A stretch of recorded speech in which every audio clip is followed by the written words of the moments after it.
Okay, part two here of the Great Depression. We left off talking about the Dust Bowl and how the Okies, the people from Oklahoma who migrated to California and became the migrant farm workers, they were kind of discriminated against in California too. Okies was not a complimentary term, it was kind of an insulting term, meant to signify they were low class, poor, all those kinds of things.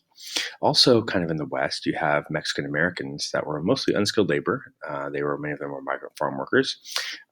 In the relief programs that were given to people in the Great Depression, Mexican Americans were often excluded from those programs, so they were not eligible for those programs. They were kind of saved for white Americans. And some Mexican Americans were actually forcibly deported back to Mexico. They were kind of loaded up on trains and dropped off in Mexico, even if some of the time those people were American citizens and had been born in the United States. Also on the West Coast, so we have the Dust Bowl, Mexican Americans and Asian Americans, all kind of important in the West Coast here. So Asian Americans, mostly in California, they were working these low-level jobs, laundry, restaurants, fruit stands, that sort of thing, and they were faced discrimination as well during that time. Um, in terms of contradictory characteristics, things that were happening that were maybe less depressing, is you had a lot of escapist fare, like movies and radio shows and stuff like Superman, The Lone Ranger.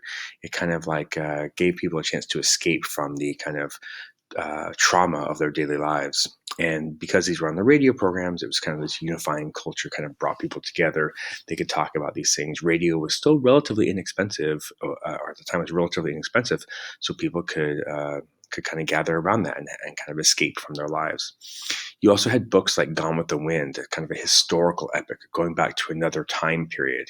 And this book really romanticizes the South and the Civil War, kind of portrays the South as kind of like gentlemen and ladies and that sort of thing, kind of doesn't really pay attention too much to like the slavery and race issues of the Civil War, but mostly kind of romanticizing the South. So it's another way to escape.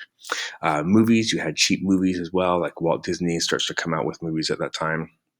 And so you have this way, again, a way to escape and kind of remove yourself from, the troubles of your daily life, of not being able to work or not having a job or being able to get enough food on the table or whatever.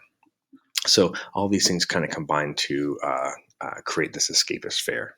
Okay, so that kind of sets the scene for the Great Depression a little bit.